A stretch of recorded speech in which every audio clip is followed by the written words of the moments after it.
My name is Zora, and I am 34 years old, and until one ordinary afternoon I believed my life was carefully built, solid and unshakable, like the glass towers I walked into every morning in downtown Atlanta, where people saw my tailored suits, my calm walk, and my controlled voice, and assumed I was just another accountant living a predictable professional life. But that afternoon everything I thought was permanent collapsed in the space of a single vibration from my phone while I was sitting in a private conference room across from Marcus King, a professional basketball player whose financial world was unraveling in front of him as I calmly reviewed ledgers and investment trails with the focus I had perfected over years of forensic accounting. Because my job was not working for companies, my job was finding money that people worked very hard to hide, and as Marcus paced the room anxious and desperate, my phone buzzed once on the polished table, and when I glanced down I expected a message from my assistant or an alert from the audit, but instead I saw a photo that did not belong in my world, a selfie taken in the first-class cabin of a plane, showing my husband Dante smiling with champagne glass in his hand, and leaning against him was a young woman barely out of college, her face smooth, her confidence loud, her sunglasses pushed up into her hair, and she stuck her tongue out at the camera like life was a joke, and beneath the photo were words that shifted something deep inside me. Good bye, old lady, Miami is calling, check the joint account, haha. And in that moment the air seemed to leave the room, and my chest tightened, not because I did not understand what I was reading, but because I understood it perfectly. My husband of 7 years, the man I supported emotionally, financially, and quietly, while he chased one failing idea after another, had decided to end our marriage with a text message and laughter. And for a brief second the wife in me wanted to scream, to cry, to run, but that part of me was buried under years of discipline because I did not react the way most people would. I did not break down or cause a scene. I looked up at Marcus, apologized, calmly told him I needed exactly 5 minutes, and walked out of the room with my head high, because even as my heart burned, my mind had already shifted gears from betrayal to calculation, and inside the executive bathroom, with the door locked and the sound of the building humming around me, I opened my banking application, watched the screen load, and when the balance appeared showing nothing but zeros, I did not gasp or cry, because shock requires surprise, and I was already past that stage. The savings account where I had stored bonuses from a decade of 60-hour weeks was empty, and the total amount taken was $350,000, and I studied the transaction details like a case file, noting the wire transfer destination, timestamp, and routing number, because this was no accident, no misunderstanding. This was theft planned, executed, and celebrated. And instead of calling Dante or panicking, I called the bank and confirmed calmly that the transfer had cleared compliance, because I needed the crime to be complete. And when I hung up, I fixed my lipstick, washed my hands, and returned my meeting to finish protecting someone else's future, because Dante could wait. And by the time I left the office, the sky had opened up, and rain poured down as if matching the storm inside me. And when I reached the house I thought was my home, I walked into silence and absence, because the door was unlocked and the living room was stripped bare, the television gone, the sound system gone, the art gone, and upstairs the bedroom was ransacked, my jewelry box empty, my closet looted of anything valuable, and in the bathroom, floating in unflushed water, was my wedding ring, thrown away like garbage, and I flushed it without tears, because whatever love I had left disappeared with it. And when my phone rang and my mother-in-law spoke with cruelty instead of concern, telling me her son deserved the money, and that I was too cold, too successful, too much of a woman, it confirmed something I had avoided admitting, that these people never loved me. They tolerated me for what I provided. And when she hung up and the landlord email arrived confirming the lease had been terminated, and I had 48 hours to leave, I understood that Dante had not just betrayed me emotionally, he had calculated every move to leave me broke, alone, and displaced in one afternoon. And as I stood there with nothing but my laptop, my files, and my resolve, I realized something critical, that while he believed he had taken everything from me, he had forgotten the most important detail. I knew where the money trails led. I knew the loopholes he had abused. I knew the accounts, the passwords, the documents, the mistakes, and he had no idea that the woman he laughed at was the very person trained to dismantle financial lies piece by piece. And as I drove through the rain toward temporary shelter, I did not think like a victim. I thought like a strategist, because I had spent my career cleaning up other people's disasters, and now I would apply that skill to the man who thought he had won. And this was only the beginning. And even as I slept that night in a place that did not belong to me, with my life packed into a single bag, I did not feel broken, because beneath the exhaustion, beneath the humiliation, there was clarity and certainty that Dante had made a fatal error, not by leaving, but by underestimating who I was and what I could do. And the truth was simple: he thought he had escaped me, but in reality he had just stepped directly into my field of expertise, and he had no idea what was coming. The storm was still raging when I pulled into the driveway of Jamal and Tiffany's suburban home, a neighborhood built to look perfect with its rows of beige houses and plastic green lawns, and the kind of silence that always felt fake. And when I turned off the ignition and sat in the quiet of my car, I could hear the rain hammering against the windshield, and for a second I just sat there staring at the porch light, knowing exactly what was waiting for me inside, and not wanting to face it, but I had no choice, because the house I had paid for, the furniture I had bought, and the life I had built was no longer mine. And my so-called husband had not only taken the money, but had cancelled our lease and timed it perfectly so that I would be evicted without even a warning. So with a trash bag full of my clothes on my lap, and my pride buried somewhere in the pit of my stomach, I stepped out into the rain and ran toward the door, the water soaking through my heels and my blouse, as if the storm was determined to strip away every last piece of dignity I had left. And when I banged on the door, the sound was not polite. It was loud, raw, a desperate knock from a woman who had been pushed to the edge. After a long, painful minute, the door opened, and there stood Jamal, Dante's older brother, wearing khakis and a polo shirt. And the moment he saw me, he looked away, not because he was surprised, but because he was ashamed, and that told me everything I needed to know. And I asked him flatly if he was going to let me in or leave me in the rain, and without saying much he stepped aside, and I entered the warm, artificial air of their house, where the scent of perfume and potpourri made me feel even more like an intruder. And before Jamal could say anything else, Tiffany appeared, wine glass in hand, wrapped in soft, expensive loungewear that probably cost more than the shoes I was wearing, and her expression said it all: not concern, not curiosity, but judgment and disgust, like I had shown up with dirt on my shoes and shame on my face. And she looked at my trash bag, my dripping hair, and then met my eyes with a smile that was anything but kind, and told me in a voice coated in honey that this was unexpected, and maybe she thought I had chased Dante to Miami like some desperate woman. But I told her plainly I was not chasing anyone. I was homeless. Her brother-in-law had stolen everything and canceled the lease, and I just needed a place to stay for a night or two until I figured things out. And her laugh was short and sharp, not one of amusement, but of superiority.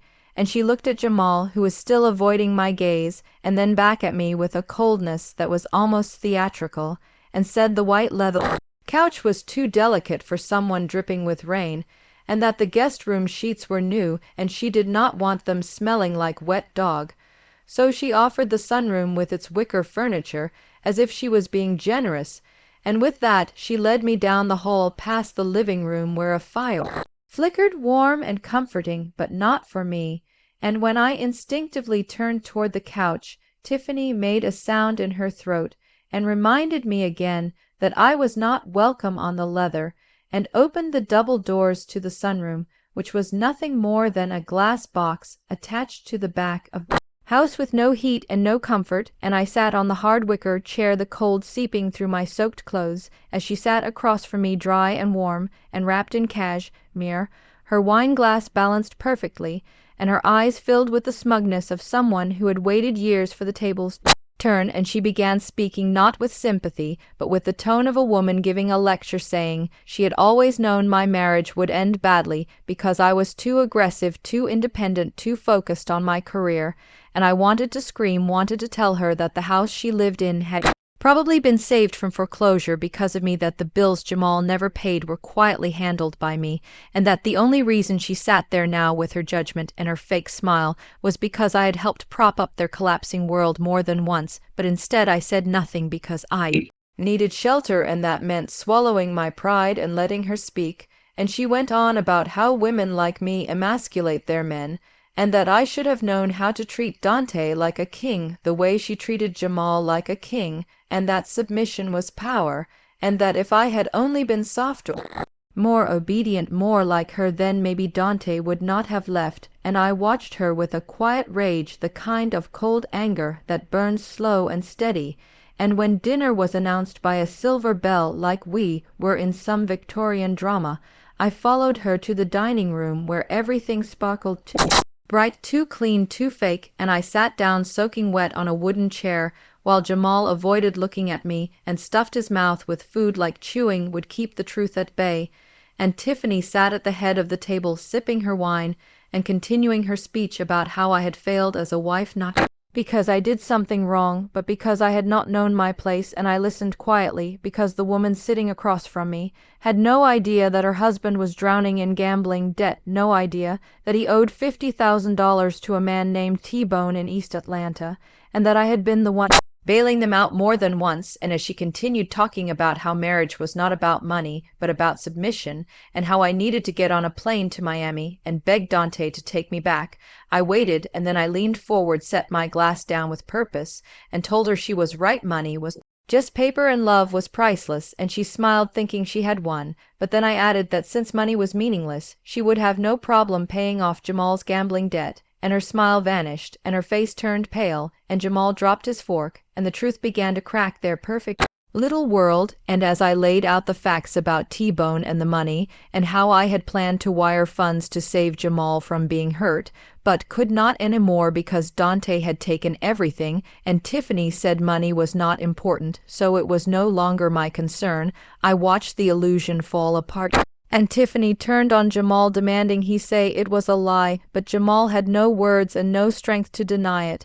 And then she turned on me, accusing me of destroying her family and screaming that I was poison, and that no wonder Dante had left, and that I ruined everything I touched. And I stood up, grabbed my bag, and told her calmly that I had not destroyed anything, I had only turned on the lights, and that if their foundation had been strong, the truth would not have cracked it. And she screamed at me to get out, threatening to call the police. And Jamal looked at me with eyes that begged me to go so he would not have to endure another slap, and I walked out into the freezing rain with my trash bag of clothes and my dignity, and left behind the shattered pieces of a family built on denial and debt. And as the door slammed shut behind me, and the deadbolt locked, I walked to my car soaking wet, tossed the bag onto the leather seat, and sat there in silence, knowing I was technically homeless, knowing I had no bed, no house, no place to go. But I did not feel broken, because I had survived worse, and I had knowledge and power, and a plan forming in my head, and I knew that tomorrow I would no longer be the victim. Tomorrow I would become the executioner. I did not sleep that night, not because of the cold, though the car seat was stiff, and the air sharp with winter's breath, but because my mind would not slow down. I reclined in the driver's seat of my luxury sedan, parked at the far end of a 24-hour Walmart lot, hidden in plain sight beneath the artificial glare of sodium vapor lights, and I stared at the ceiling, letting the hum of traffic and the chirping of the distant carts settle around me like white noise. But inside my head every second ticked by with the force of a hammer, because even though I had been driven out of my own home, discarded by the man I once called husband, and shamed by the people I once supported, I was not defeated. I was simply repositioning. I knew how to hide assets, how to find loopholes, how to build a case and destroy a target with precision. And this time the target was my husband, a man who had no idea that every lavish swipe of his card, every picture he posted, every bottle he popped, was not just a flex, it was evidence. And when the first rays of dawn cut across the skyline of Atlanta, I sat up with a stiff neck and burning clarity. I did not cry, I did not yawn, I did not even check my phone. I drove straight toward the heart of the city, where the steel and glass monuments to power glowed golden in the rising sun. I bypassed the regular entrance where clients and associates filed in through revolving doors, and instead pulled into the underground garage that led to the executive wing of the Sovereign building because I was not just another employee, I was the senior forensic partner, and I still had my key card, I still had my power, and when the elevator doors opened on the 10th floor gym, I walked in unnoticed and headed for the private locker room that bore my nameplate. Inside hung my uniform, not of a broken woman, but of a warrior, a custom-tailored suit in charcoal gray pressed to perfection, and beside it my blouse, my heels, and the red lipstick I always wore when I needed to remind people that I did not just survive storms, I studied them, and turned them into strategy. I showered until the numbness in my limbs faded, then dressed with care, pulling my hair back tightly into a bun, because today was not a day for softness or sorrow. It was a day for execution, and when I walked into the main lobby of the 45th floor, everything stopped. Conversations paused, heels clicked, slower, eyes lifted, but no one dared speak because the woman walking past them was not the Zora. They thought they knew. This was not a woman scorned. This was a force of nature returning to her territory. And when I passed Sarah, my assistant, she stood holding my double espresso the way she always did. And I took it with a nod and told her to hold my calls because today was personal, and I entered my office, closed the door, and opened my laptop to begin not just an audit, but a dismantling. I typed quickly, pulling up the corporate dashboards and the business credit logs, and then opened a second screen for social media because Dante was not just spending money, he was broadcasting it, and there he was on his Instagram story, shirtless, holding a stack of my money to his ear like it was a phone, screaming into the camera, "Hello, poverty," with candy pressed against him in a neon pink bikini, blowing kisses and calling him daddy, and the image made my stomach churn, not with heartbreak, but with clarity, because every time-stamped post was a declaration of guilt, and every bottle, every designer item, every rental car was one step closer to federal charges. And I saved the video, then moved on to the next post where they stood in front of a lime green Lamborghini rented, no doubt bragging about paying $3,000 a day for it, and I knew it was being paid for through the same stolen funds he had yanked from our joint account. And as I watched him brag about riding in style, I received a live transaction alert on my corporate platform, and the charge was from a nightclub in Miami, $5,000 on bottle service. And I did not decline it, I approved it, because every charge brought us closer to the edge, and I was not about to stop the fall. I leaned back in my chair, sipping the espresso, and whispered, "Enjoy the Lamborghini, Dante, because it is going to look great on the police report." And then came another ping, this time from Cartier, $50,000 on a diamond ring, and I smiled because I remembered exactly how that card worked, the one I had given him 2 years earlier when he wanted to be seen as a real CEO, when he wanted status more than substance. I had given him a black metal card that he believed was a personal supplement to my savings account, but it was not. It was linked to a corporate escrow account held in the name of Dante Ventures, LLC, a company that legally existed only because I created it, and the money inside was protected by laws Dante could not begin to understand. And the moment he used that card for personal expenses over $10,000, he triggered a clause, a reclassification from civil misuse to criminal embezzlement. And now, as I watched the approval flash green, I knew the trap had sprung, and he had no idea. He thought he had won. He thought I was weeping in some basement studio.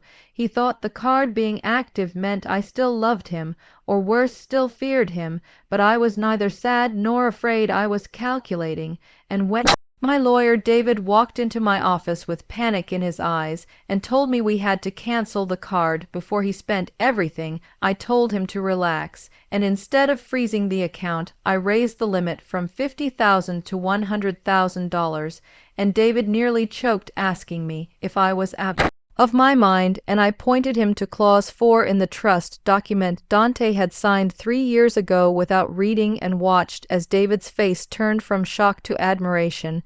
Because Dante had not just signed a contract, he had signed a confession. He had named himself trustee of a financial entity. And by misusing the funds, he was now committing a federal crime. And not only that, but I had documented every move, every screenshot, every wire, every charge. And soon the feds would not just look at him as a bad husband, they would see him as a criminal. and that was when I opened the whistleblower portal on the IRS website and filed Form 3949, anonymously flagging Dante's unreported income and attaching the wire transaction and the social media evidence because I knew the system, and I knew that once I activated this machine, it would not stop until he was buried, and after submitting the form, I watched another transaction roll, in this time from Rolex $12,000, and I knew he was stacking evidence against himself faster than I ever could. And as I tracked the charges, I felt not sadness, not vengeance, but a deep, cold satisfaction because Dante had walked into a war he could never win, and with every step he was documenting his own destruction. And I leaned back in my chair and smiled, knowing that soon every purchase would catch up to him, and that the King of Miami would soon be reduced to nothing more than a case file on my desk. While I sat high above the skyline of Atlanta in my glass office with espresso in hand and a digital trail of self-destruction unfolding in real time, my so-called husband was basking in the Florida sun, convinced he had won some glorious battle he did not know he was already losing, because to him the cards still worked and the money still flowed and the hotel suite smelled of luxury and sea air, and he strutted through South Beach with Candy clinging to his side, her diamond ring catching the light and flashing proof of their victory to every passing stranger. But what Dante did not know was that every step he took on the tiled floors of Cartier and Rolex, and every sip of champagne he slurped down in rooftop clubs, was being logged, time-stamped, GPS-tagged, and aligned with whistleblower documentation I had already sent to the IRS, and that I had no intention of stopping him, not yet, because the higher he climbed, the more satisfying the fall would be, and when he stepped into Hermes and Candy pointed out a bright orange Birkin bag that cost more than my first car, he smiled the same stupid, confident smile he had when he used to tell me about his next big business idea, and I could almost hear his voice in my head saying, "Baby, this is just the beginning." And it was but not the beginning he imagined, because when he handed over the black card with a cocky nod, and watched it get approved again, he thought it was proof that I was still in love with him, that I was keeping the account open, hoping he would return to me groveling and grateful, but what it really meant was that I had everything I needed for full criminal prosecution.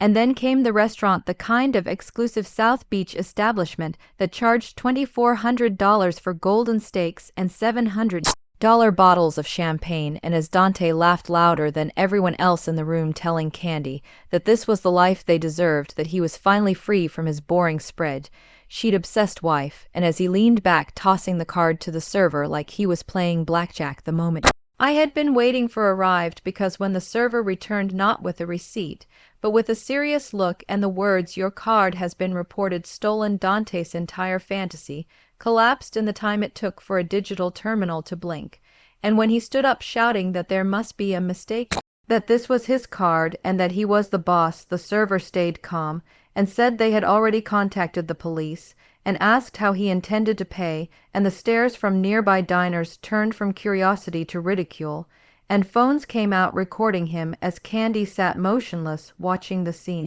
like a woman whose vacation had just ended. And when Dante turned to her pleading for help, asking if she had any cash, she reached into her bra, pulled out a roll of bills, and slapped $2,500 onto the table with a snarl saying, "Keep the change," and marched toward the eggs, it not waiting for him. And when he tried to follow her, she spun around and said with disgust, "Bosses do not get their cards declined, and definitely do not beg their girlfriends for bra money."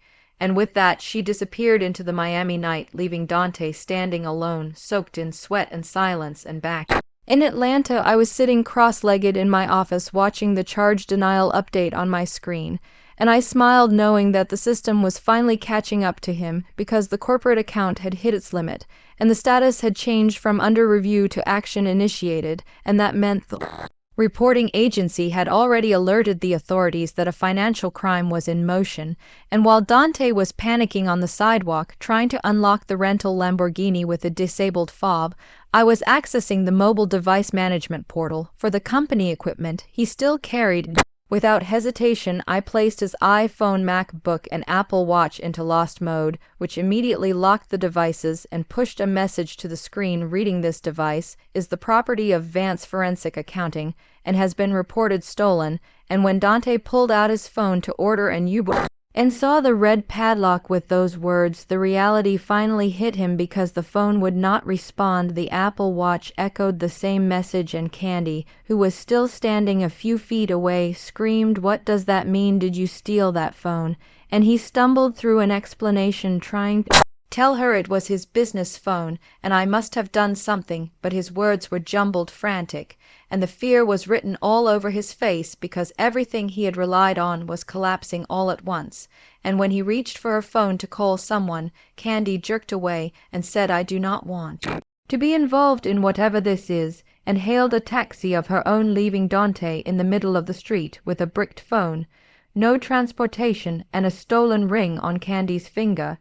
And as the rain began to fall heavy and fast like Miami skies, often do he realize the Lambo was just a prop now, locked and lifeless. And when he pulled on the door again and again like a man trying to break into his own fantasy, the wind howled around him, and thunder rolled overhead, and Candy huddled under an awning shouting at him to fix it, to do something, to be the man he said he was, and Dante could nothing but beg her to walk 10 blocks with him back to the penthouse because everything was cut off and he had no options. And Candy screamed at him that she was not walking 10 blocks in a storm in heels, and asked him where the hell was the king of crypto now.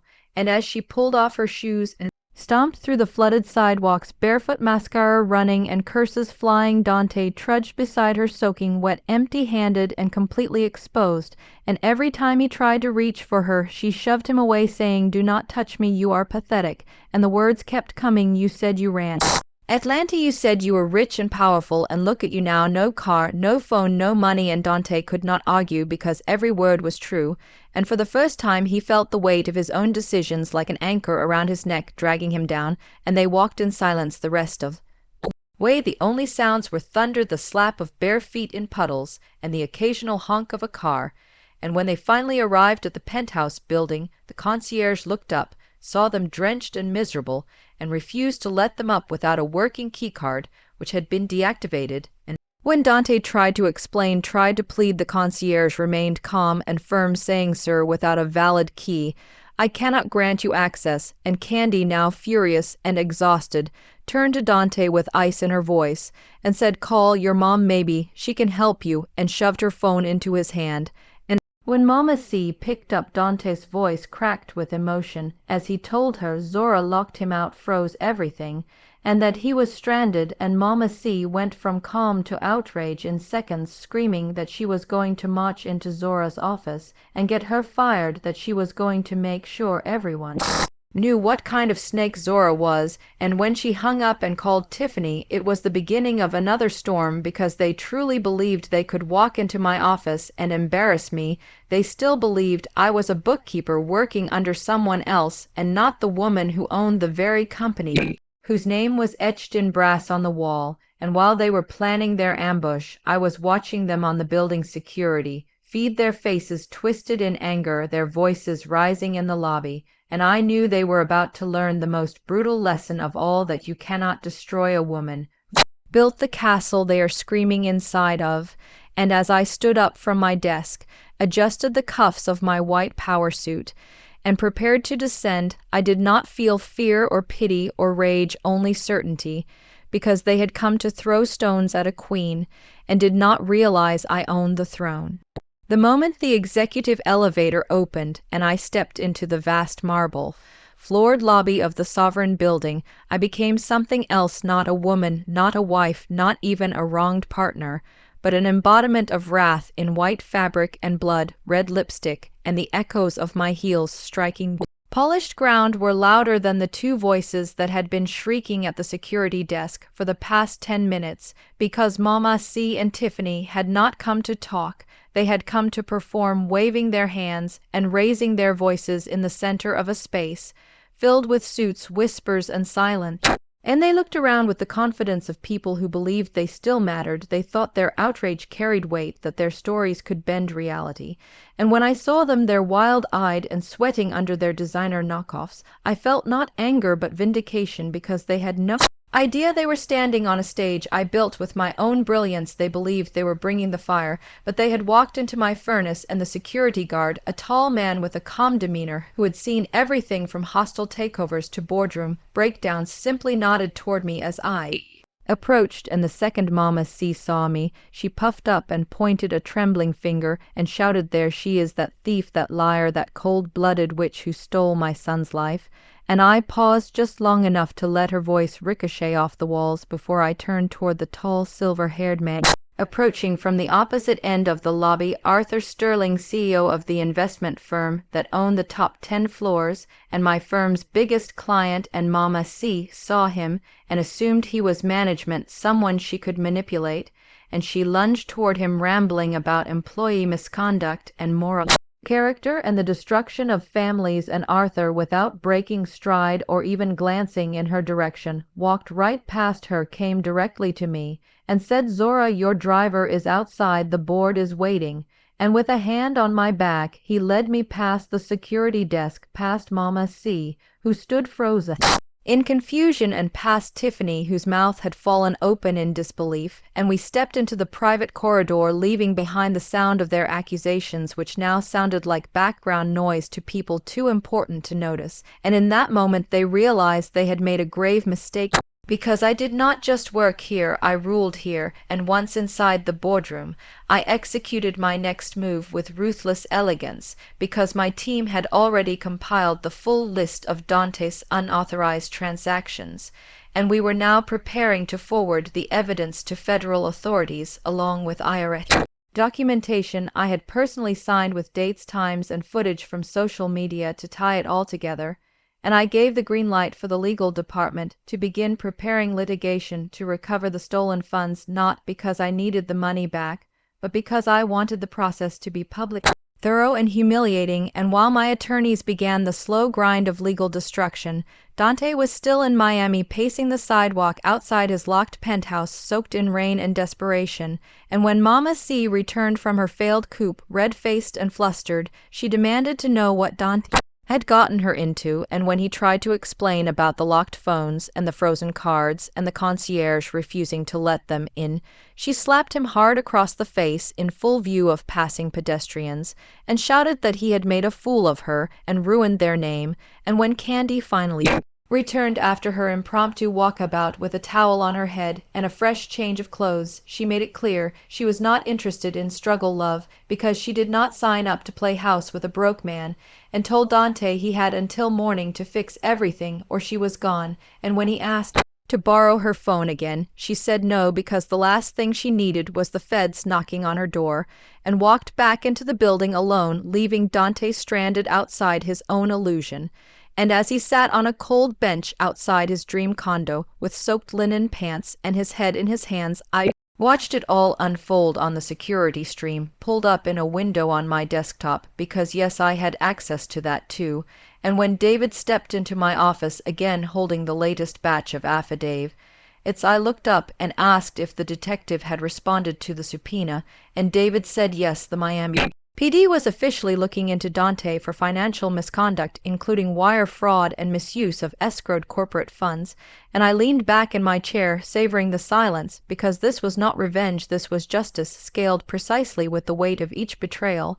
And then I made another move. I logged into our digital device management system and reviewed the GPS pings from Dante's corporate-issued equipment, and despite the locks, the devices still sent location data, which gave me not just a map of his movements, but a record of every place he had swiped the card, checked his messages, posted his photos, and ordered services. And I exported that report into a neat PDF marked confidential and added it to the file ready to be handed over when the court hearings began. And while I was drafting my official complaint to be submitted to the District Court of Fulton County, Mama C was dialing every number in her contacts, trying to find someone who could undo what she had started. She called old church friends, lawyers, distant cousins, and tried to frame me as the villain. but everyone she called already knew me as the woman who donated to their fundraisers, who had quietly paid their medical bills, who helped them balance their accounts, and none of them believed her because my reputation was stronger than her voice. And when she finally called Dante's former best friend Brian, the one Dante had cut off after a failed investment, Brian laughed and said, "You messed with the wrong one," and hung up. And back in Miami, Candy had started packing her bags, sliding off her ring, and tossing it into the hotel ice bucket. And when Dante asked where she was going, she said to find someone with real money and a working phone, and that she should have known he was all flash, no substance. And Dante screamed at her that she would regret this, that he made her, and that no one would want her without him. And she laughed and said, "Baby, I have 10,000 followers. I will be fine," and slammed the door behind her. And when he tried to follow her, the hotel security stopped him because the suite was no longer in his name. And when he tried to explain that he was the man on the reservation, they said, "Sorry, sir, you have been removed from the account," and handed him a courtesy envelope with a printed statement showing a zero balance and a note from the concierge saying, "Your stay has been terminated."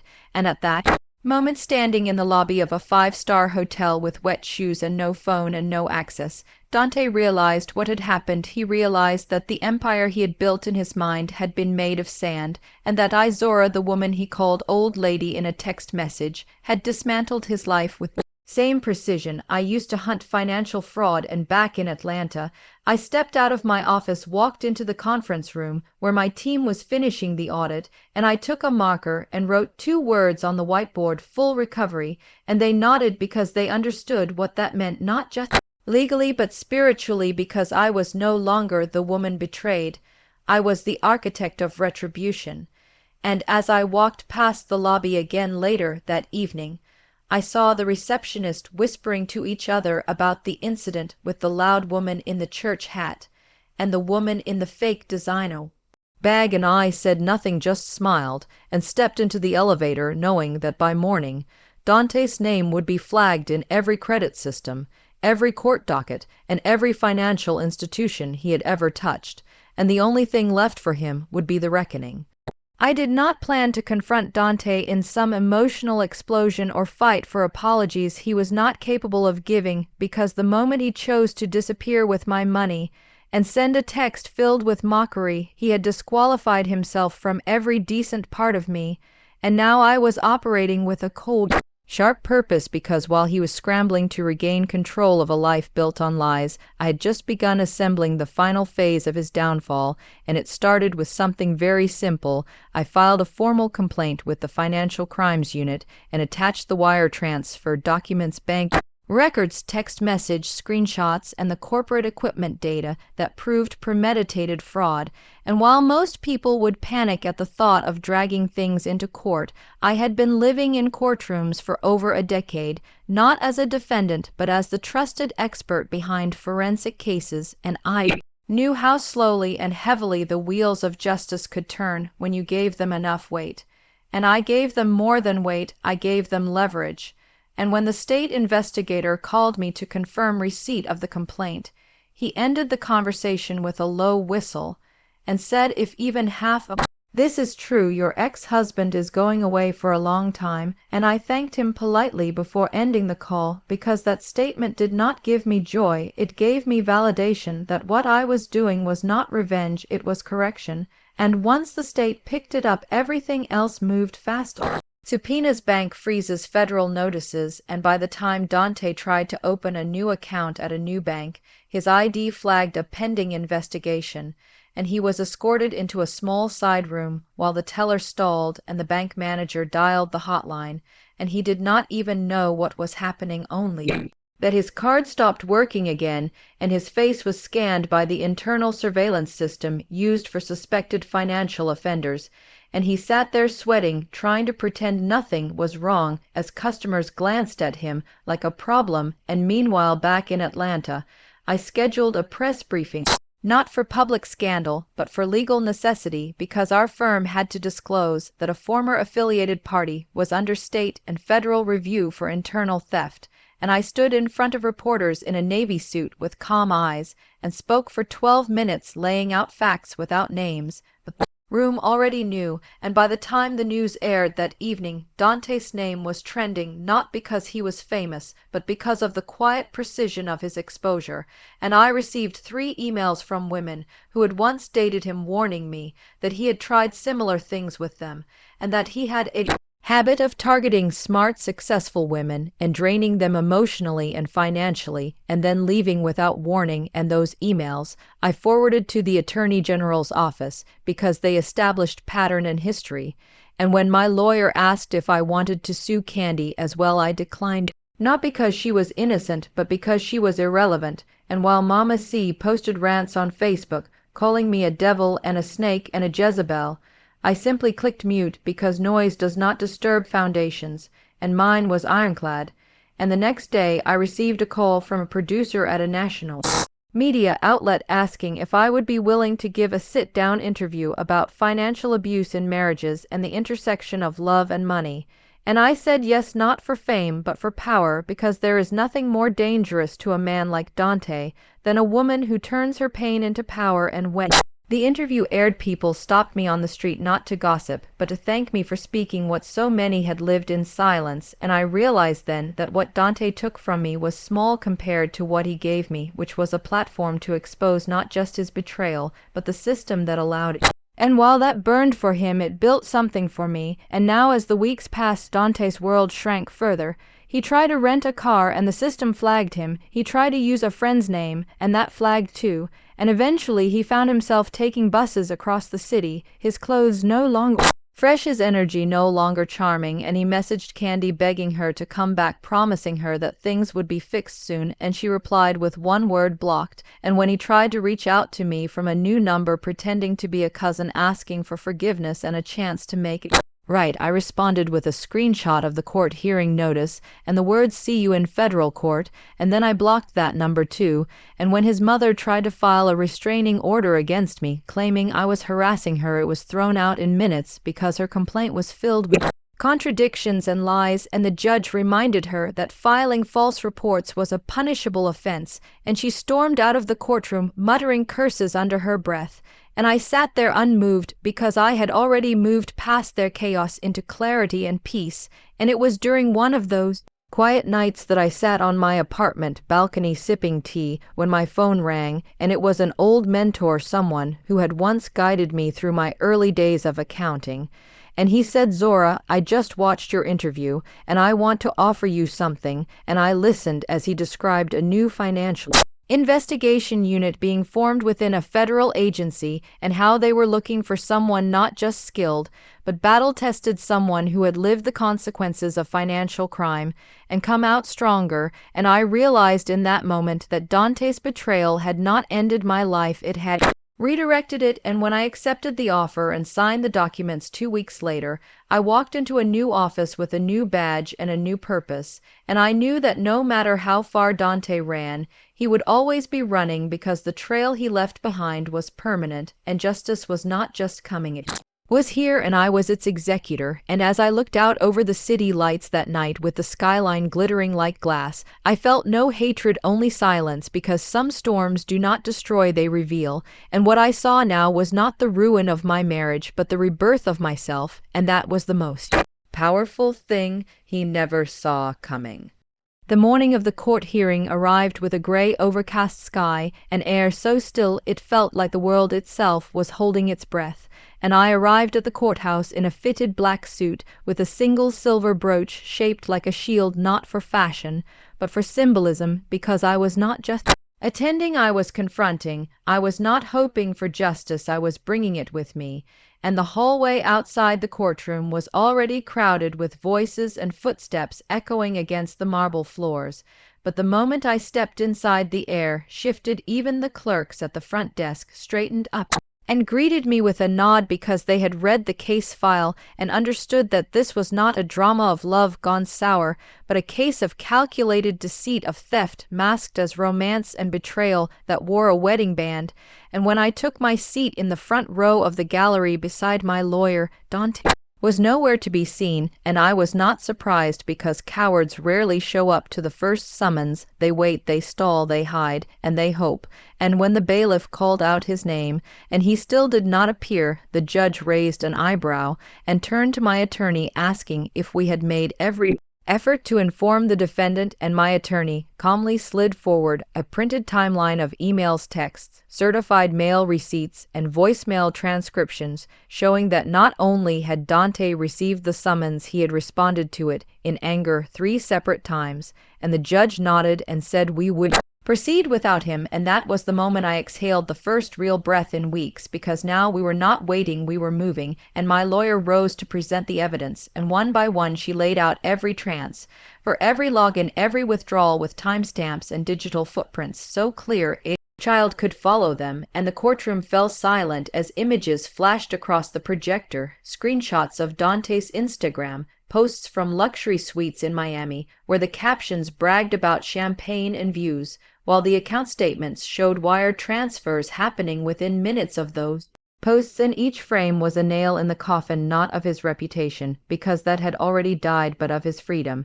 And when the financial analyst took the stand and explained how Dante had rerouted funds through shell accounts before funneling them into prepaid debit cards, the entire courtroom leaned forward, not out of curiosity but disbelief, because the man who once joked that math gave him headaches had somehow thought he could outsmart a woman whose entire career was built on detecting this exact kind of fraud.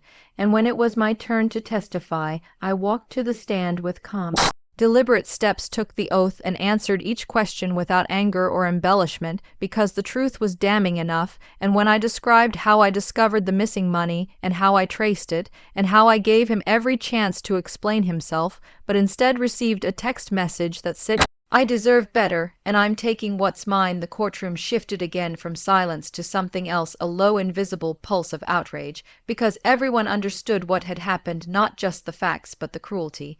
And when I finished, the judge thanked me for my clarity and said my testimony would be entered into the official record. And when the court recessed for lunch, my lawyer turned to me and said, "We are ahead, Zora, way ahead." And I nodded because I already knew, and outside the courthouse reporters waited not for scandal but for substance, because this case had become bigger than divorce. It had become a spotlight on financial manipulation, on emotional exploitation, disguised as marriage. And while I declined interviews for the time being, I knew the story was being written in other ways, in the quiet determination of other women, watching from afar, taking notes, preparing their own exits. And when the court resumed, Dante finally arrived, looking disheveled and underprepared, wearing a wrinkled suit and shoes that no longer matched his image. And he tried to speak, tried to defend himself, but it was too late. The evidence had spoken louder than his voice. And when he took the stand and said that everything had been a misunderstanding, that he had acted out of desperation, that he had intended to pay it all back, even the judge could not suppress a sigh, because it was not desperation that led him to create fake contracts, or to use corporate funds to rent hotel penthouses, or to book yacht trips under stolen credentials. It was arrogance, it was entitlement. And as the judge listened, she wrote notes, steadily flipping page after page. And when Dante's public defender tried to argue that he had been emotionally manipulated by an overbearing spouse who emasculated him financially, I did not even blink, because lies crumble when pressed by truth. And when my lawyer stood for the closing statement, she delivered it without raised voice or theatrics. She simply laid out the facts again, and then said the words that stuck in the room like iron. The defendant did not just betray his wife, he betrayed the law, the company that employed him, and the trust that bound them all together, and that kind of betrayal must carry consequence. And when the judge gave her ruling, she did not delay. She looked at Dante and said, "The evidence is overwhelming and irrefutable, and this court finds you guilty of fraud, embezzlement, and breach of fiduciary duty, and sentences you to a minimum of 5 years in federal custody, pending appeal and court-ordered restitution in the full amount stolen." And when Dante's mouth fell open and his knees buckled slightly, the bailiff stepped forward, cuffed his wrists, and in that moment I felt nothing, no joy, no pain, no closure, because this was not the end, it was the beginning of what accountability looks like. And as I walked out of the courthouse into the fading daylight, the sky began to clear, and I took it as a sign not from the heavens, from myself that storms do pass and some are necessary, and I walked past the reporters without stopping because I had already said everything I needed to say in court, and that was the only stage that mattered. And that evening, as I sat alone in my apartment with the city lights blinking outside my window, I thought of all the moments I had spent wondering what I had done wrong, and I realized the only thing I had done wrong was loving someone who never earned it. But even that was not a mistake, it was a lesson, and from that lesson I had built a new life, one no longer tied to Dante's shadow, but standing firm in my own light. The day after Dante was taken into custody, the world did not stop spinning, but my world shifted into a rare stillness, a kind of quiet I had not experienced in years, the kind of peace that arrives only after surviving a storm and standing upright in its aftermath. And I knew there would still be paperwork, interviews, legal notices, and perhaps appeals, but none of it could undo what had already been done. The ruling was public, the sentence was sealed, and the consequences were now his to carry and not mine. And for the first time in what felt like forever, I slept through the night uninterrupted by dreams of betrayal or whispers of doubt, and I woke up just before sunrise, made myself a pot of coffee, and watched the sky soften from gray to orange, and I realized that for the first time in a long time my thoughts were no longer circling around Dante or what he had done. They were turning forward toward what I wanted, what I would build, and who I would become now that the weight of that toxic marriage had been lifted. And as I stepped into my office later that morning, I was greeted with a standing ovation from my team, not because of the personal victory, but because I had held firm under pressure, never let it interfere with my work, and in doing so had inspired others to fight back against things they once believed they had to endure in silence. And over the next few weeks I gave several closed-door sessions for financial professionals discussing signs of spousal embezzlement and asset manipulation, and the feedback from those sessions was overwhelming. One woman in her 60s came up to me afterward and said, "I thought I was crazy for years, but you just gave me the language to describe what I lived, and that one sentence reminded me why I had chosen not to hide this story. Why I had brought it to the light and let the truth stand bare and raw and sharp, because shame grows in silence, but power grows in truth, and the more I told, the more others told, and soon I was being asked to consult for a task force that investigated financial abuse across state lines, and I accepted, not just because I had the skills, but because I now carried the fire of someone who had lived it and survived it, and wanted to make sure fewer people fell into the same trap. And meanwhile, Dante's name became associated with cautionary tales in law school lectures and financial seminars, and every time his photo popped up in a slideshow or training packet, I wondered if he ever imagined his face would become a symbol of what not to do and how not to treat people who trust you. And even though he tried to send letters from prison begging for forgiveness, claiming he had found God and wanted to make amends, I never responded, because apologies born of consequence are not apologies, they are strategies, and I had no interest in his redemption arc, because my own healing was not dependent on his regret. And one afternoon, as I walked through a bookstore near my apartment, I saw a new release titled Love and Theft: Financial Abuse in Modern Marriage, and my face was on the back cover in a small author photo. And I smiled, not because I needed the recognition, but because I had written every chapter of that book from the rawness of real pain. And if it helped one person see the signs early or break free from a trap, it was worth every page. And the publisher invited me to do a small reading at a downtown event, and I almost declined because I did not like reliving the pain in public. But then I remembered how many times I had wished someone else had spoken up when I was still unsure, and I stood before that crowd under warm lights and read a chapter about the moment I found out our bank account was empty, and the silence in the room was deep, not from boredom, but from recognition. And when I finished, a young man in his 20s approached me and said, "My sister is going through this right now, and your story just gave me the words to help her." And that was the moment I understood that my story no longer belonged just to me. It had become something bigger, a weapon against manipulation, a beacon for those still trapped. And as the months passed and my name grew in Certain circles I remained grounded not in fame, but in purpose. I still went to work early, still made my own coffee, still kept my space minimalist and clean because clarity outside helped maintain clarity inside. And on the 1-year anniversary of the divorce, I did not cry, I did not celebrate, I simply lit a candle and sat quietly with myself, acknowledging all I had lost and all I had gained, and I wrote a letter to myself, not to Dante.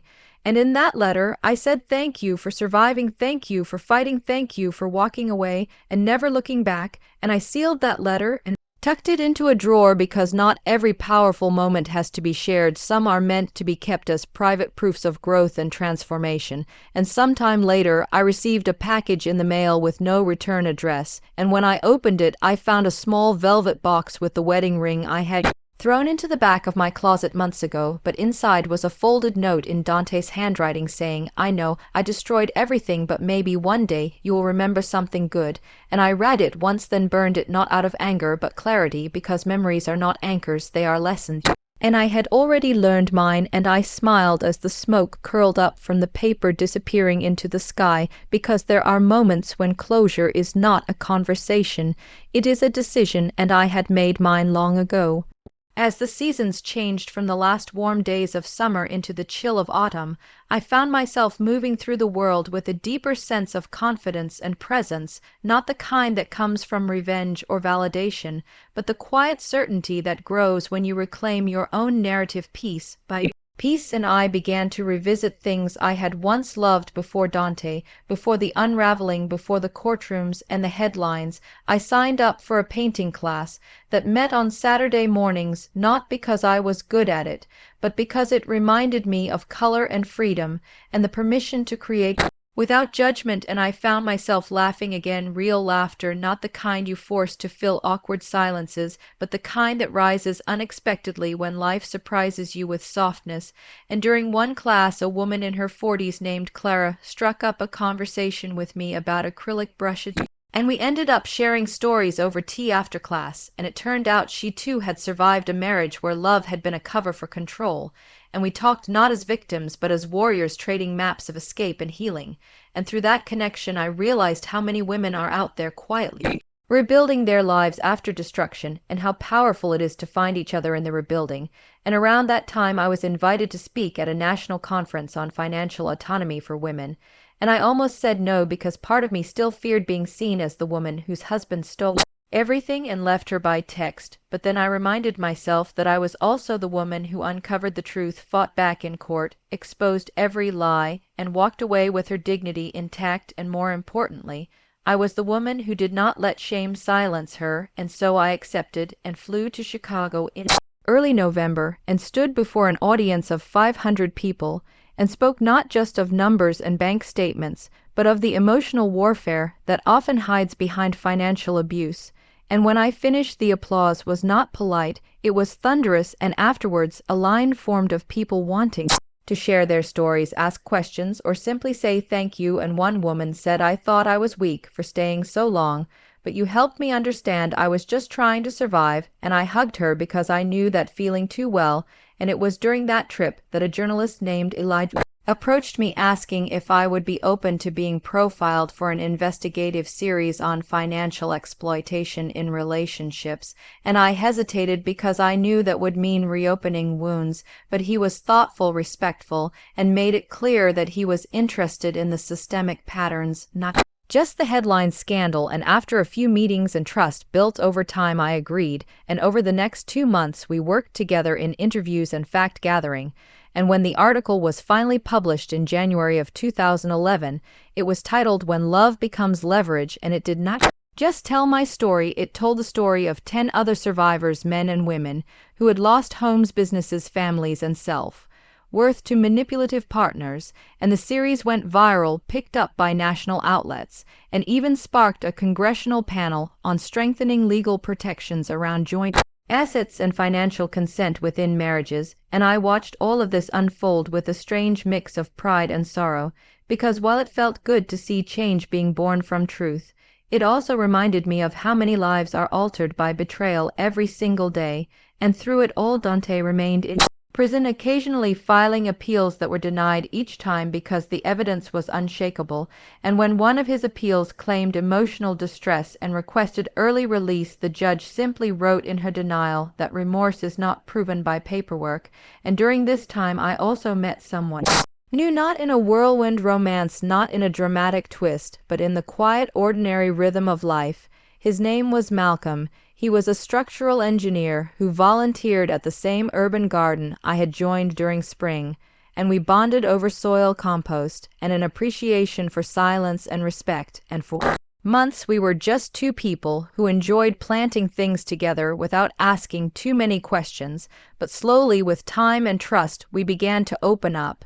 And he told me about a past engagement that ended with betrayal, and I told him about a marriage that collapsed under theft and ego.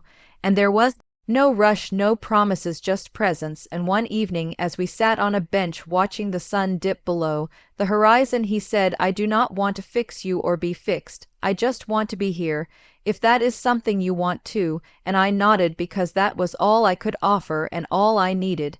And that winter passed, gently marked by quiet dinners, long walks, and small joys, and while I did not label it love yet, it was something honest, and that was enough. And one afternoon in March, I received an invitation to speak before a group of lawmakers drafting new legislation around spousal financial abuse, and as I stood before them in a navy dress holding a folder of prepared notes, I felt the weight of every step I had taken since that text message arrived, shattering the life I thought I had.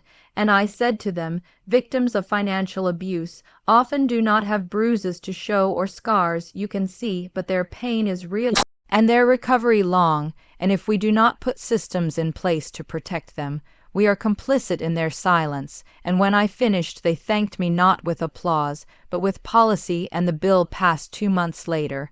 And when it did, I visited my mother's grave and laid a single white rose on headstone, whispering, "We did it," because I knew she had watched me through every sleepless night and court hearing and quiet victory, and I wanted her to know that her daughter had turned pain into purpose. And as I walked back to the car that day, the wind felt like a blessing, gentle, firm, and carrying me forward. Spring unfolded slowly that year, as if the universe itself understood the need for gentleness after a long and bitter storm, and I found myself noticing the smallest details, the soft blooming of flowers on sidewalks, the chirping of birds in the early morning, the way the breeze carried a different kind of warmth now, not the warmth of memory, but of possibility. And as I moved through my days, I no longer carried the ache of betrayal like a wound, but like a scar, something healed but remembered.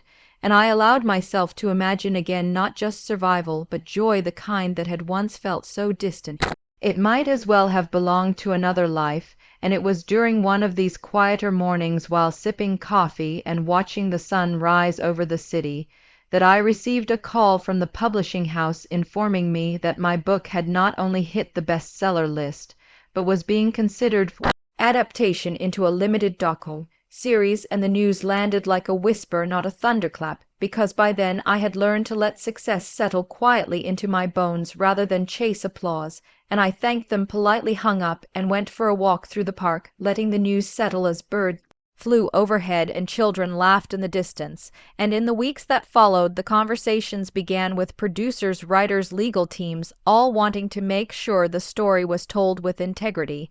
And I was firm in my boundaries. I said no to dramatizations, that twisted facts, no to exaggerations.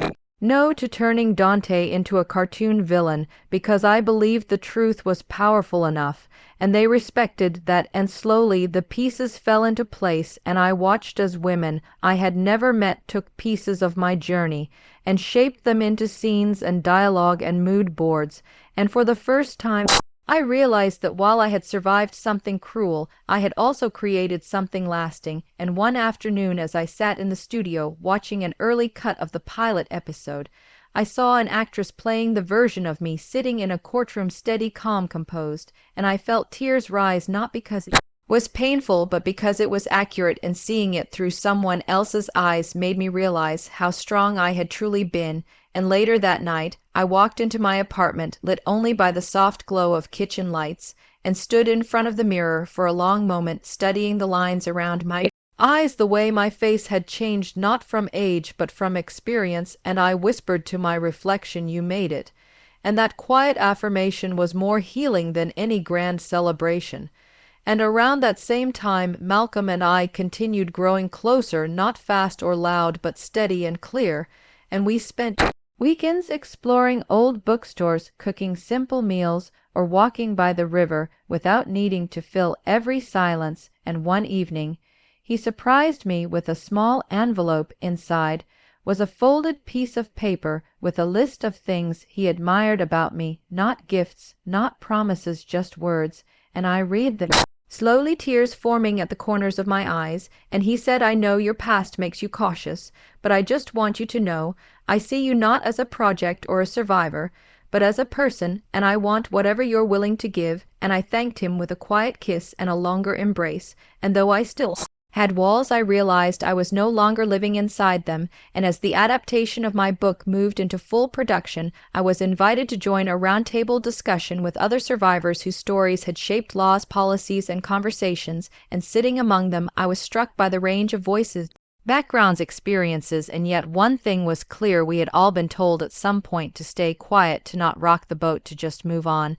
And instead we had written, screamed, testified, rebuilt, and one woman at the table turned to me and said, "Your story gave me the courage to leave before it got worse." And that moment landed with more weight than any award, because I knew that real impact rarely comes with fanfare. It comes in whispers, in turning points, in changed decisions. And in early summer, the series aired on a major platform, and the response was immediate, not because it was dramatic, but because it was true, and people wrote to me from across the country sharing their own versions of financial betrayal, how they had doubted themselves, felt gaslit, dismissed, and now felt seen and understood. And through all of this, I remained grounded. I still walked to work, still attended therapy, still wrote in my journal, still carved out time for quiet, because I knew that healing is not linear. And just because your past is behind you does not mean its echoes will not visit. And one day, while sorting through old files, I found a letter from Dante written during his early days in prison, unopened, dusty, folded sharply, and I held it for a moment, unsure if I wanted to know what he had said. But then I opened it, not out of curiosity, but out of readiness, and inside he wrote that he had spent his days replaying every decision, every lie, every withdrawal, and he now realized the depth of what he had destroyed. And while the words carried a tone of regret, they also carried the weight of a man who had never truly known how to love without control. And I closed the letter, filed it away, and let it be, because forgiveness is not always about the other person. Sometimes it is about freeing yourself from the need for anything more. And later that week, I stood on a stage in New York receiving an award for advocacy, and when they handed me the plaque engraved with my name, I looked out into the crowd, saw faces of strangers who had found strength in my words, and I said into the microphone, "I once thought silence was safety, but I learned that silence is a cage and truth is the key."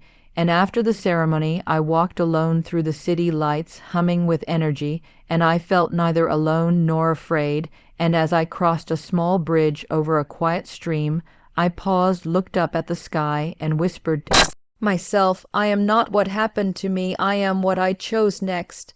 And in that moment I knew that the journey, which began with a text message and an empty bank account, had become something so much more, a path of fire and ash and renewal. And as I walked on, I carried with me not just survival but sovereignty, not just healing but purpose, and the promise that I would never again let anyone else define my worth. By the time summer rolled around again, I felt like I was no longer walking through my life dragging the past behind me like a heavy shadow. Instead, I was standing fully in the present, grounded and clear. And when I looked around at where I was, who I had become, and what I had rebuilt, it hit me just how far I had traveled since that message, since that theft, since that morning when I discovered I had been discarded with no more effort than a text and a drained account. And while the scars were still, they're reminders that trust can be weaponized and love can be manipulated. They no longer stung like open wounds in life, had taken on new colors, new rhythms, and one day, as I sat in the editing room, watching the final cuts of the docuseries, I found myself overwhelmed not by pain, but by pride, because each scene captured a truth, each actor breathed life into a moment that once nearly broke me. And to see my story told with such care and strength was something I could never have imagined back when I was fighting just to keep the lights on. And as the premiere approached, the producers asked me if I would be willing to speak on stage during the panel, and for a moment I hesitated, not because I was afraid, but because I wanted to be sure that I could speak from a place of clarity and not anger, and I agreed. And on the night of the premiere, dressed in a deep navy gown with my hair pulled back and my heart steady, I stood before hundreds of viewers, journalists, activists, and survivors, and I said, I am not here because I won, I am here because I chose not to be erased. And I watched as the audience rose to their feet and clapped, not for the show, not for the production, but for the truth it dared to tell. And over the next few weeks, the response was more than I had anticipated. Letters, messages, invitations to speak, collaborate, consult, and at every turn I reminded myself to stay grounded, because this was never about fame. It was about breaking silence and building bridges for others. And one morning, as I stood by the window holding a cup of tea, watching the city wake up, I thought about Dante, and I wondered if he had seen the series, if the truth finally reached him, not through legal files or courtrooms, but through the voices of people who refused to be silenced. And I would never know. But in that moment it didn't matter, because I wasn't living for his understanding. I was living for my own. And in early July I visited a women's shelter that had invited me to speak to a small group of residents. And as I entered the modest room filled with folding chairs and hopeful faces, I felt something deeper than any red carpet premiere, because these were women on the edge of their own battles, fighting for freedom, for clarity, for a second chance. And as I shared my journey, I didn't hold back. I spoke of the nights I cried on the bathroom floor, the moments I doubted my sanity, the days I survived on dignity alone. And when I finished, one woman raised her hand and said, "How did you keep going when everything felt like it was slipping away?" And I told her, sometimes you don't keep going because you feel strong, you keep going because stopping would be worse, and every step forward, even the small ones, is a declaration that you are not done. And in the months that followed that visit, I kept returning, not just to speak, but to volunteer, to mentor, to listen. And it became part of my healing not to retell my story, but to witness the stories of others and see them rise. And around that time, Malcolm and I took a short trip to the countryside, just the two of us in a small cottage, surrounded by trees and quiet. And for the first time in years, I allowed myself to feel peace without fear that it would be taken from me. And one evening, as we sat under the stars, wrapped in blankets, sipping wine, he turned to me and said, "You are the bravest person I have ever met." And I smiled and replied I was terrified most of the time. And he said, "That is what makes you brave." And we sat there in silence, not needing to say anything else, because truth lives in presence, not performance. And as fall approached again, I received news that the legislation I had helped shape was being adopted in 2 more states. And when I read the headline, I felt a quiet victory bloom inside me, and I called my attorney, the one who had stood by me through every court date, every deposition, and thanked her again. And she said, "I knew from the beginning you were going to turn this into something bigger than survival." And she was right, because by then it wasn't about Dante or the money or even the court ruling, it was about legacy. And by the end of that year, I began drafting another book, this one not a memoir, but a guide for those navigating the silent traps of financial abuse, covering everything from red flags to legal steps to emotional recovery. And it poured out of me like water, not forced, not polished, just honest. And I knew it would not be easy to write, but I also knew it would be necessary.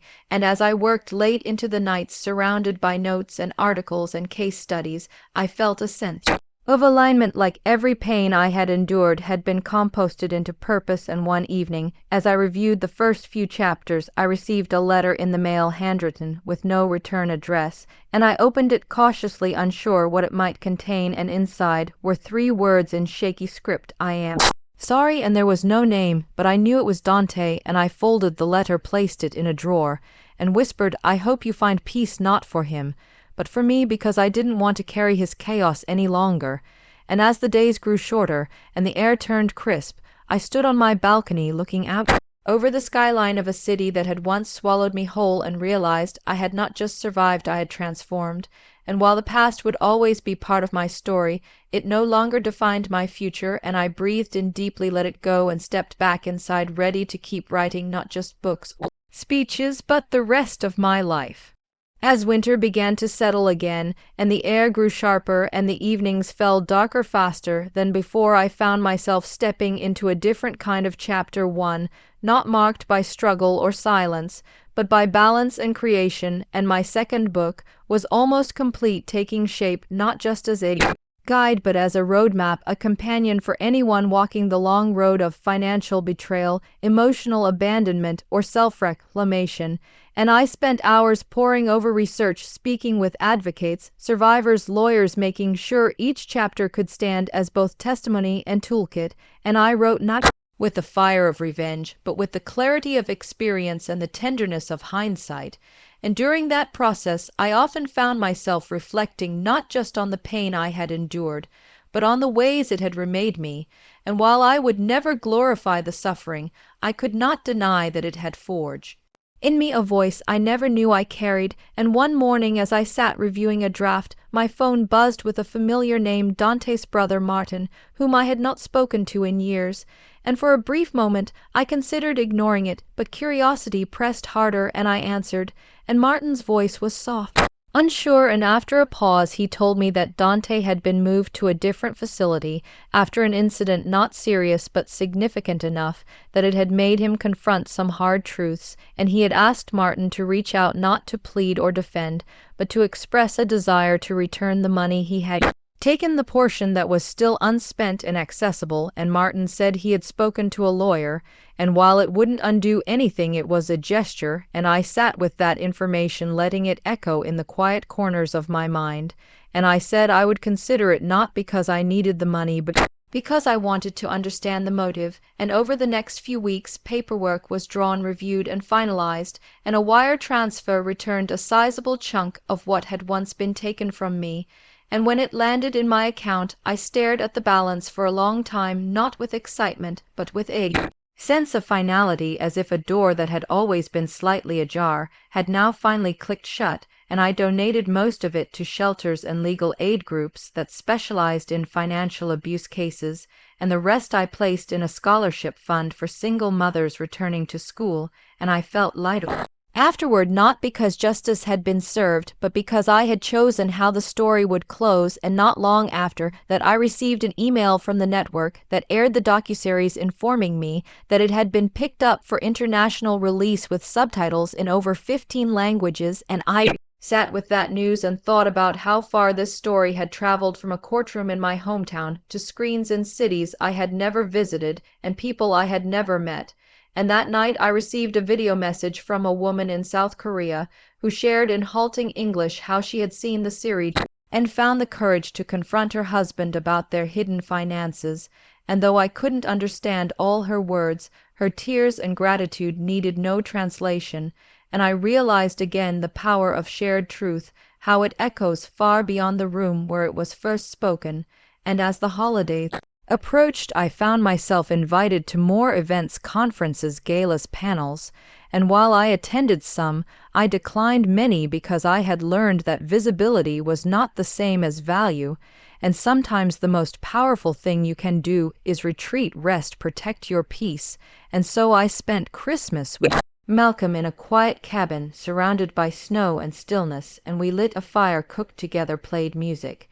And in those soft hours I felt something I hadn't felt in a long time, safety, not in a person or a plan, but in the present moment. And one evening, as we sat by the fire sipping cider, he turned to me and said, "Do you ever think you'll get married again?" And I laughed, not at him, but at the question, because I hadn't allowed myself to consider it. And I said, "I don't know, but I'm not afraid of the idea anymore." And he nodded and kissed my hand and said, "That's enough for me."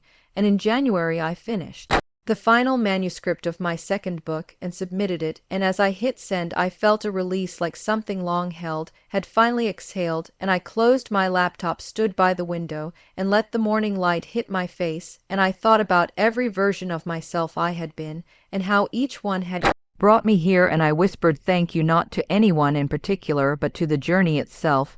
And over the next few months, as the book moved through publishing, I took time to travel not for work, but for rest, visiting quiet towns, mountains, oceans, and in each place I left behind a small note in coffee shops and bookstores, handwritten on torn paper, that simply said your story is not over, and while I never saw anyone find them, the act of leaving them was enough. And one afternoon in a small town bookstore, I noticed a young woman crying softly in the self-help aisle, and without approaching I slipped one of my notes onto the shelf beside her and walked away, and I don't know if she ever saw it, but I like to think she did, and I like to think that moment mattered because so many moments mattered for me, and I began working on a small nonprofit offering financial education and legal aid to survivors of domestic economic abuse, and while it was still early, the response was promising, and for the first time in years I felt not just healed but useful. And as spring came again, bringing with it longer days and blooming trees, I stood in my kitchen making tea when I received a call from my attorney informing me that Dante's full sentence had been served and he would be released within the week. And I stood very still, letting that truth settle into my bones. And I asked what that meant for me, and she said legally nothing would change, but emotionally it might. And I thanked her and hung up and sat for a long time staring at the steam rising from my mug. And then I wrote him one last letter, not angry, not emotional, just clear. I wished him peace. I reminded him of the pain he had caused and the woman he had underestimated, and I ended it with a single line: I am not your victim, I am my own beginning. And I mailed it to the address she had given me and felt nothing but closure. And that night I slept deeply without dreams and woke with the sun on my face. As spring melted into summer and the scent of blooming flowers replaced the heavy memory of snow, I found myself immersed in the rhythm of a life I had shaped with my own hands, no longer reacting to betrayal or damage, but acting from purpose and creation. And the nonprofit I had launched began to pick up momentum, with more women reaching out than I had expected, each with a story more harrowing and honest than the last. And we hosted workshops in community centers, taught budgeting strategies, met with lawmakers, and created a hotline for those who didn't know where to start. And for the first time I felt the kind of fulfillment that wasn't loud or showy but steady and sacred. And while I continued my speaking engagements, I began to prioritize something deeper: mentorship, walking alongside women who were still in the thick of it, just as others had done for me. And I received an email from a woman named Felicia, who was in the middle of a financial crisis after her husband of 12 years had gambled away their savings and left her with a mortgage and 2 children. And when we met in person, she was shaking with exhaustion and shame, and I held her hand and told her, "You're not broken. You've been lied to, and that is not the same." And we created a plan together, one step at a time. And 3 months later, she called me crying from her new apartment, not because she was sad, but because she had made it, and those moments, they mattered, and gave all the years of chaos in courtrooms a kind of sacred value. And I kept writing 2 short essays, letters, reflections, that I shared through a newsletter, and over time thousands subscribed and responded with warmth and gratitude. And I wasn't famous, I wasn't trying to be, but I had become something even more valuable to me, visible. And one afternoon, as I prepared to host a panel at a conference on economic autonomy, I received a letter in the mail with no return address, and as I opened it, my hands trembled because the handwriting was one I hadn't seen in over a decade, and inside was a single page handwritten by Dante, not begging, not apologizing, but explaining. He wrote that prison had stripped him not only of freedom but of illusion, and that the version of himself that had destroyed our marriage was one he could barely recognize now. And he wrote that he had watched my journey from behind the bars of his mistakes, and that he knew I had become more than he ever allowed me to be, and that in some small way he was proud, not as a claim, but as a witness. And he ended with, "I don't ask for forgiveness, but I do hope for your peace." And I sat with that letter for a long time, reading and rereading, not out of nostalgia, but to see if I could find any flicker of manipulation, and there was none, and I tucked the letter away in a drawer, not because I wanted to keep it, but because I didn't want to destroy it either, and I moved on, and the panel went beautifully with questions from the audience that showed me how far the conversation had shifted in just a few years, and people were no longer afraid to name financial control as abuse, and that change wasn't because of me alone, but I knew I had helped turn the tide. And that night, as I sat on my porch watching fireflies dance against the night sky, I thought about the strange way life folds pain into purpose, how it carves new paths from what once felt like ruins. And Malcolm joined me bringing 2 mugs of tea,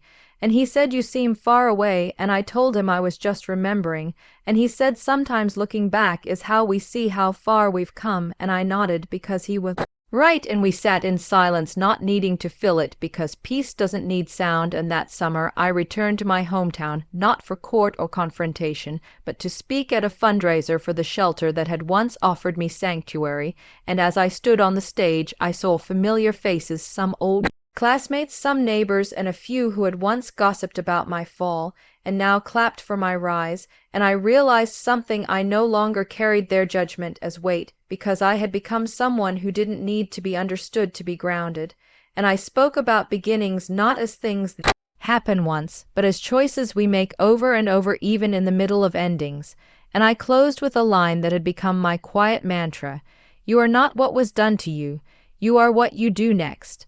And as the applause filled the room, I looked out and saw a sea of people, no longer strangers, witnesses, and I knew that something powerful had shifted. And later that evening, I walked by the courthouse where my marriage had ended, and I stood outside for a moment, letting the memory pass through me. And I didn't cry, I didn't rage, I just breathed, because healing is often the absence of pain where it once lived. And I left a flower on the steps, not for Dante, but for the version of me who once stood there shaking and afraid, and it was my way of saying, "You made it."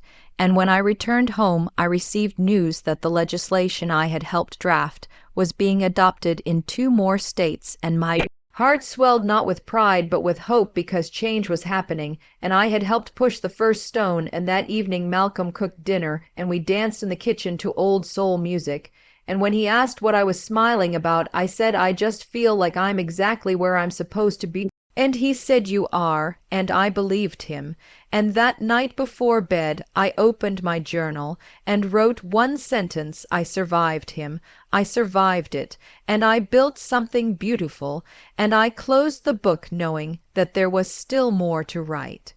As the last months of the year drifted into shorter days and colder nights, I found myself reflecting on the quiet victories I had gathered over the past seasons, not the kind marked by trophies or headlines, but the ones no one saw, the kind that looked like sleeping peacefully through the night, or looking at my reflection and feeling grounded. And while the world around me continued spinning with its chaos and noise, I'd built something steady and unshakable inside myself.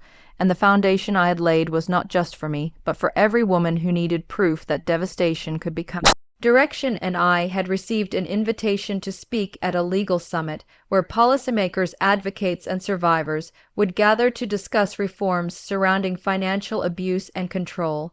And the fact that this summit existed at all was evidence of how far the conversation had come. And I prepared, carefully choosing my words not to impress but to impact. And on the day of the event, I stood behind the podium and looked out at a crowd filled with people who had the power to change systems. And I began not with data or statistics, but with a single story, mine. And I told them about the text, bank account, the silence that followed, and the storm I had to crawl through. And I watched their faces shift from polite attention to deep listening. And when I ended, I said, "Abuse doesn't always look like bruises. Sometimes it looks like empty accounts and shattered credit scores, and a woman left holding children and shame." And when I stepped off stage, several approached me asking questions, seeking insights, wanting to learn. And I realized that my pain had become a door others could walk through. And that night, alone in my hotel room, I allowed myself a moment of stillness, and I wrote in my journal not about what I had lost, but about what I had built: clarity, conviction, courage. And in the following weeks, the nonprofit expanded, securing new funding, allowing us to open 2 new resource centers, one in a rural area where help was hard to reach, and one in the city where women often got lost in the system. And I traveled to both locations, met the staff, hugged the clients, shared tears and laughter, and felt again that this was more than recovery, this was revolution. And one afternoon I received a message from an old college friend, someone who had watched from afar and never commented until now, and she wrote, "I used to think you were just lucky. Now I know you're relentless." And I smiled, not because I needed validation, but because it reminded me that people notice strength even when you are too focused on surviving to see it. And I started working on a new podcast interviewing survivors, lawyers, psychologists, and financial experts, peeling back the layers of silence that had kept so many trapped for so long. And each episode sparked more conversations, more emails, more women stepping into the light. And I found myself thinking often about the younger version of me, the one who once begged for answers, who cried in her car, who wondered if she had imagined everything. And I wanted to reach back in time and tell her, you were not crazy, you were cornered. And now you are free. And around this time, Malcolm surprised me with tickets to a quiet island for a week of rest. And at first I hesitated, unsure if I could really pause the work, but he said even warriors need to breathe, and he was right. So we went, and for 7 days we walked along the shore, swam in the ocean, read books under the sun, and said very little, because healing also lives in silence. And during one of those walks I looked at him and asked, "Do you ever worry that I'm still carrying too much?" And he stopped, took my hands, and said, "I don't worry about what you carry. I trust that you know how to hold it now." And that night I sat under the stars, thinking about all the versions of me that had existed over the past decade: the naive newlywed, the shattered wife, the fierce litigant, the quiet strategist, the public speaker, the advocate. And I realized none of them had disappeared. They had all folded into the woman I had become. And I whispered thank you, not to the universe, but to myself, because I had kept walking even when the road was broken. And when we returned from that trip, refreshed and focused, I received word that Dante had been released early for good behavior. And for a moment my chest tightened, not from fear, but from the unknown. And I sat with that information for a long time, staring out the window, wondering what, if anything, he would do next. And days passed, then weeks, and there was no call, no message, no visit. And I realized he had finally let go. And I felt relief, not because I feared him, but because I was free of him in every way. And that month I hosted a retreat for survivors in a wooded cabin far from the noise of the city, and we meditated, told stories, cried, cooked meals, and stood in circles holding hands and reclaiming our names. And on the final night we lit candles, and each woman spoke a single sentence about what she was ready to release. And when it was my turn, I said, I released the belief that I need anyone's permission to shine. And as I blew out my candle, I felt something shift, not just inside me, but around me, like the ground itself had acknowledged my choice.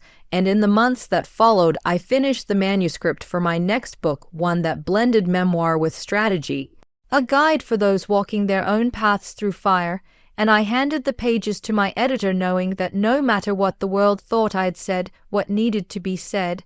And one evening, as I was reviewing grant proposals at the office, a young woman walked in hesitantly, holding a folder, and said, "I'm not sure I belong here, but I heard your story," and something in me said, maybe, just maybe, this is the place. And I stood, walked over, took her hand, and said, "You're already home."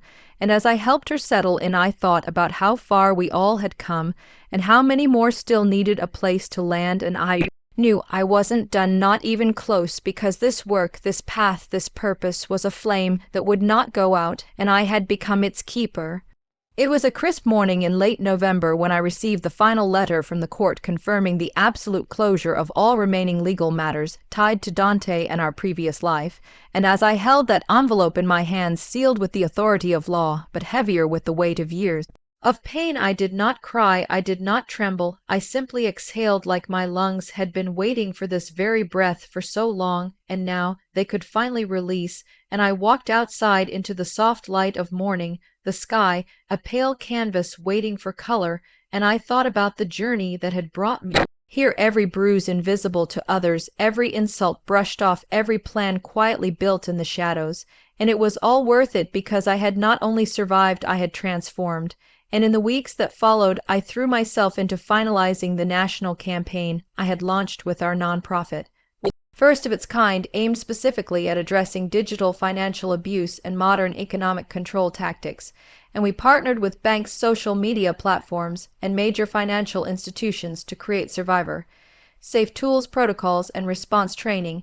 And I spoke at their boardrooms not as a victim but as a force, as someone who had built something out of nothing, who had turned betrayal into blueprint, and they listened not just because of my credentials, but because of the fire behind every word I spoke. And when the campaign launched, the impact was immediate. Thousands of messages poured in, not just from survivors but from allies, parents, friends, educators, even people who had once been abusers themselves now trying to change. And I realized the story had never been about Dante and me. It had always been about something bigger, a larger silence that needed breaking. And through the campaign we began offering emergency funds, trauma informed therapy, job placement programs, even housing support. And one of the first recipients was a woman named Nayla, who had been locked out of every account by her ex-partner, left with a newborn and no phone. And when she walked into our center, she did not speak for the first 2 sessions, but slowly, day by day, she began writing, then whispering, then speaking, and eventually laughing. And the day she signed the lease to her own apartment, she looked at me and said, "I thought I was trash, but you treated me like treasure." And I carried that sentence with me everywhere, like armor, like prayer. And as the campaign gained national traction, I was asked to co-author a curriculum for universities to teach economic abuse awareness as part of mandatory relationship education. And I remembered being that young, that clueless, believing that love meant sacrificing self. And now I had the chance to rewrite that script for an entire generation. And I worked day and night drafting modules, writing survivor scenarios, collaborating with experts. And when it was piloted at 3 universities, the response from students was overwhelming. Many said they had never realized what they had endured had a name, and that naming it gave them power. And as I stood at one of those campuses watching a group of students perform a spoken word piece inspired by my story, I cried for the first time in months, because I realized the pain had not been wasted, it had become seed. And one morning over coffee, Malcolm told me he had been offered a visiting professorship overseas for 6 months, and he looked nervous, unsure of how I would react. And I smiled and said, "You must go. You are more than my partner. You are your own story." And he reached across the table and said, "Only because you taught me how." And we spent the evening planning his journey, packing books and maps and playlists. And as I waved him off at the airport, I did not feel abandoned. I felt proud, because love does not chain, love cheers. And I returned home that night to a quiet apartment filled with warmth, not loneliness. And I sat by the window watching the city hum beneath me, and I thought of all the women who had sat in that same posture, wondering if they could rebuild. And I wanted to shout, "Yes, yes, you can." And as the winter approached, I began work on a documentary funded by a major network focusing on the hidden architecture of financial control and relationships. And I met with survivors from across the country, different accents, different faiths, same pain. And we filmed them in kitchens, living rooms, cars, shelters, telling truths they had never said aloud. And when the documentary aired, the response was seismic. Politicians called for reforms, banks changed policies, people stopped blaming and started asking how. And one day, as I walked into the office, I saw a letter waiting on my desk addressed in a familiar script, and for a second my breath caught, but I opened it and read it through, and it was from Dante. And it was not an apology, not quite, but it was an acknowledgement. And he wrote, "I do not expect forgiveness, but I see now what I did was not just cruel, it was cowardly, and I hope you keep building what I tried to break." And I folded the letter, placed it in a drawer, and moved on, because closure is not always confrontation. Sometimes it is simply a decision to continue.